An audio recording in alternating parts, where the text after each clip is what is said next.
The Social Democratic Party of Germany, or the SPD, was founded in 1875 by the merger of the General German Workers' Association, founded by Ferdinand Lassalle, and the Social Democratic Workers' Party of Germany, founded by August Bebel and Wilhelm Liebknecht. First called the Socialist Workers' Party, or SAP, the founding document or party platform was called the Gotha Program. It received harsh criticism from Marx and Engels for its perceived Lassallean flavor. The Gotha Program stated, quote, "Labor is the source of all wealth and all culture. The emancipation of labor must be the work of the laboring class, opposed to which all other classes are only a reactionary body. It sought, quote, the free state in the socialist society, the destruction of the iron law of wages, the overthrow of exploitation in all forms, and the abolition of all social and political inequality." Marx critiqued and objected to the iron law of wages thesis, the idea that nothing can prevent wages from falling below a subsistent level. He also argued against the free state ambiguity and the idea that other oppressed classes are only reactionary. Bhaskar Sankara writes on Marx's critique, quote, "Only a decade had passed since Lassalle's failed overture to Bismarck, and he thought it vital for the SAP, later SPD, to have a clear view of the state. As he wrote in the German Ideology in 1846, 20 years prior to the Gotha Program, the executive of the modern state is nothing but a committee for managing the common affair of the whole bourgeoisie.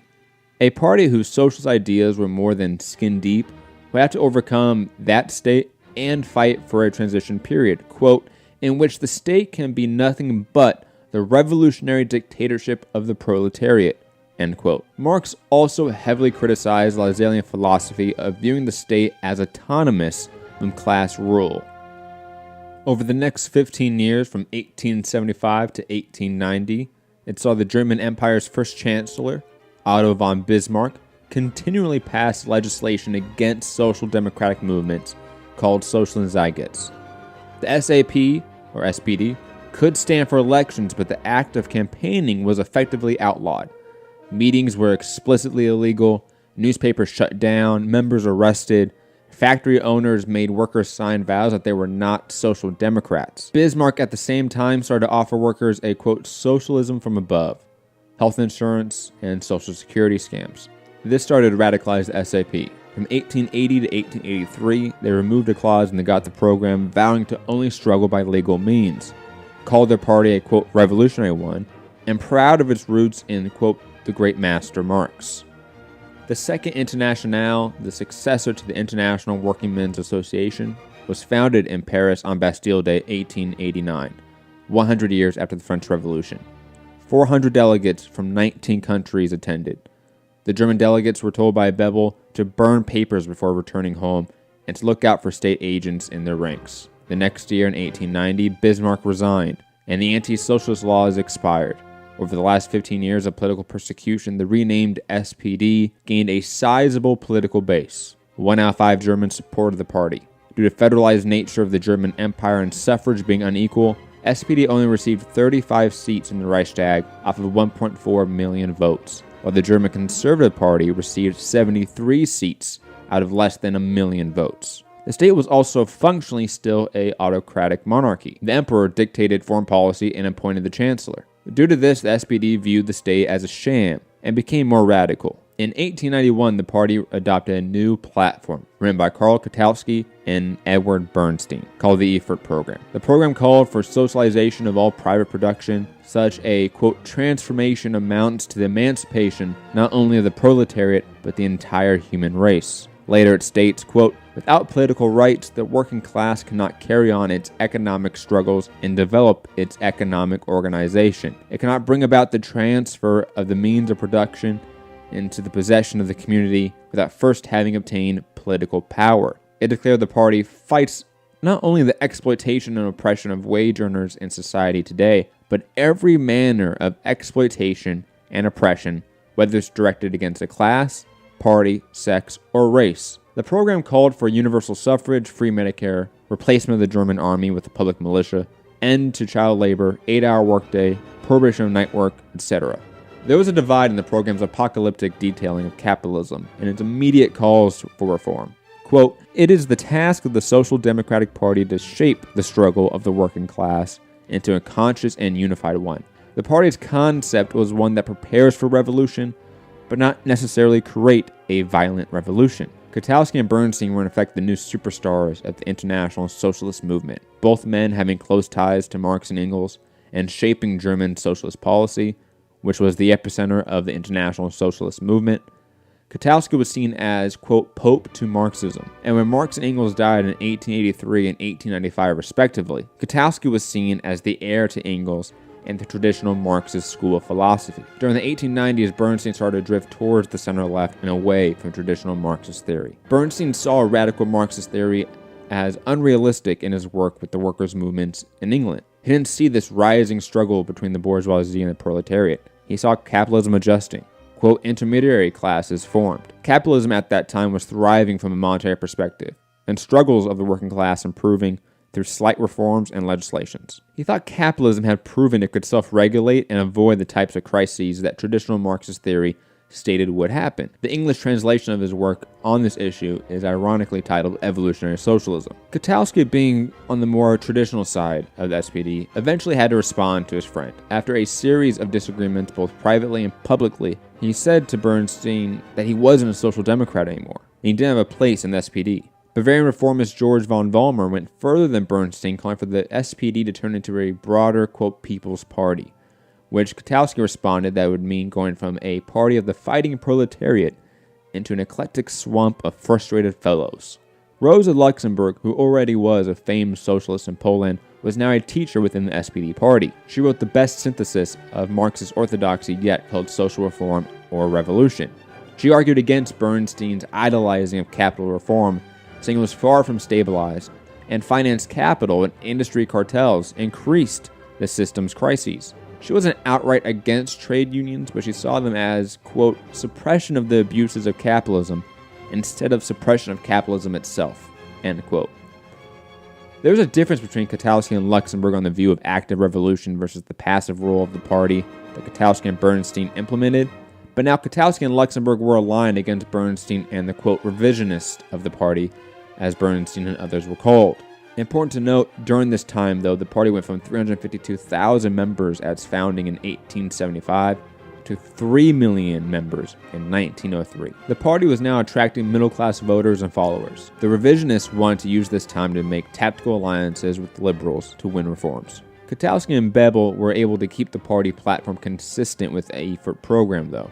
The failed Russian Revolution of 1905 gave the SPD more urgency. The powerful Romanov monarchy was almost overthrown, and there was a push for a more militant response to capitalism and the monarchy within Germany. Mass or general strikes became the discussion between radicals and revisionists. Rosa Luxemburg traveled to Poland to radicalize workers there and would write the mass strike, the political party, and trade unions during that time, one of her magnum opus. She endorsed mass strikes but differed from anarchists because she didn't equate mass strikes with revolution. She saw it as a tool to raise class consciousness and exert power.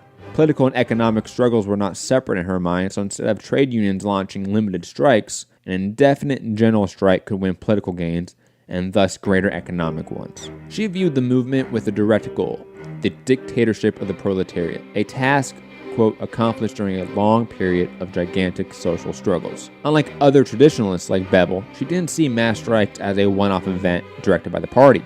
It was a grassroots phenomenon that can't be turned off or on by command. As the party was growing, its affiliated trade unions were growing at a much larger pace, and organized labor favored Bernstein's approach over Luxemburg's, and it was rather simple why the trade unions were gaining more steam than the radical wing of the party. The trade union, by disrupting production, was able to win tangible gains. But the logic of capitalism set limits on the demands of the trade unions because the unions were by design seeking compromise. It was a climate of moderation, of reform, not revolution. Trade unions were also dominated by a conservative leadership with a growing bureaucratic layer within the unions and party. Heading into the SPD's Jena Congress of 1905, the trade unions wanted to forbid discussion on mass strikes, telling radicals to, quote, "go back to Russia." The party endorsed mass strikes as a legitimate tactic at the Congress, but gave in to trade union demands on a major caveat. Trade unions were granted major veto power within the party, specifically on if the party can call for strikes. The radical or traditional Marxist wing of the party and its leadership, to be more accurate, gave in to center-left demands for the sake of party unity. That would be a recurring theme throughout SPD history. Friedrich Ebert would come into the party around this time in the early 1900s and actually be taught by Rosa Luxemburg. He wasn't a hardline socialist, but he was incredible at organizing the party's record-keeping and infrastructure. He would be the one to push the party to restructure for the first time since the party's creation in 1875, thus adding the bureaucratic layer that exists in the trade unions. The party's mainstream traditionalists like Bebel would slowly engage in tactical alliances with revisionists as Ebert was pushing the party towards the center. The radicals, largely led by Rosa Luxemburg and Karl Liebknecht, son of the SPD founder Wilhelm Liebknecht, understood the administrative machine Ebert created would improve SPD efficiency, member engagement, etc. But they saw the conservative wing of the party rise to power and thought a capitalistic crisis would allow the radicals to overtake the mainstream of the party again. So, term limits, greater oversight, or any reform to the bureaucratic layer were not pushed by the radicals. The party was the only anti-military or anti-imperialist party in Germany, and that was largely because of the younger Liebknecht. He sought war, militarism, and nationalism, ultimately as the central issues of the time, and called for the abolition of the military. On the issue of mass strikes being used to prevent war, the Second International Congress in 1907 saw the SPD be pushed to pass a resolution supporting the idea by Liebknecht, British and French socialists. Gustav Nosk would call the Social Democrats vagabonds without a fatherland, showing the SPD delegation was not pleased with the radicals within the Second International. The SPD, though, was clearly in the middle of a crisis as the 1907 election saw them lose half their Reichstag seats. The election was a referendum on the German Empire, and the SPD, as the only anti-war party, lost and were extremely vulnerable. Kautsky saw this as the class struggle pushing out unstable middle-class allies. So most of the traditionalists thought to stay the course as the party of opposition. Revisionists saw this electoral loss as the fall of the radicals like Luxemburg and Liebknecht. Bebel would join Ebert in assuring bourgeoisie critics while claiming the party wasn't anti-national. Bernstein himself would end up in support of imperialism and colonialism, as he saw it as, quote, civilizing missions, while Luxemburg and Liebknecht, obviously the majority of the party, were still staunchly anti-colonial. As the world was heading towards the horrifying history of World War I, the SPD in 1910 was tearing itself apart. Kautsky's effort program was getting attacked by conservatives now, like SPD founder Bebel and his friend Bernstein and newcomer Nosk, who wanted more accommodations to the trade unions and middle-class progressives, while radicals such as Luxemburg and Liebknecht called for a more revolutionary platform for the party. Kautsky by 1912, though, would align himself more and more with the center of the SPD party, leaving the party to fracture during the war. By the time we get to 1914 and the start of World War I, the party's response was too slow in generating mass demonstrations against the war. Ebert, with Bebel passing away just before the war, had consolidated party power and used Russian war mobilization as an excuse to push the party to support the war. 78 out of 92 SPD parliamentarians voted for funding the war. Leon Trotsky would describe this moment as, quote, one of the most tragic days of his life. The party was split during the war. Those opposed to the war, like Luxemburg, and even centrists like Bernstein and Kautsky, split from the SPD to form the Independent Social Democratic Party, or the USPD. German socialists, still largely led by Kautsky, opposed Lenin's Bolshevist philosophy of using the war to generate a workers' revolution. Kautsky and many socialists were facing persecution and arrest within Germany and were mainly looking for peaceful resolutions to end the war. Luxemburg and Liebknecht formed the Spartacus League within the USPD before breaking away and forming the Communist Party of Germany, or the KPD. After the war, the German Revolution was beginning, mirroring the start of the Russian Revolution the year prior. The German military and workers started a mass mutiny and strike against the German Federation. However, instead of a Lenin or Trotsky type taking hold and steering the party towards a revolution, Ebert and Nosk came in with their status within the SPD to take over these mass strikes and shut them down, while simultaneously taking control of the country and instituting a bourgeoisie democracy. Luxemburg and Liebknecht led another revolution in 1919 against the SPD, the party that Liebknecht's father founded, and against the very men that Rosa Luxemburg taught decades prior. Nosk and Ebert would unleash paramilitary death squads in Berlin and elsewhere, stamping out the communist revolution and murdering Rosa Luxemburg, and Karl Liebknecht. Able to lead the disastrous Weimar Republic until his death in 1925, Gustav Nosk believed even the bourgeoisie republic was too radical and gave power over to conservative war hero Paul von Hindenburg, who in turn would give power to the Nazi Party and Adolf Hitler in the 1930s.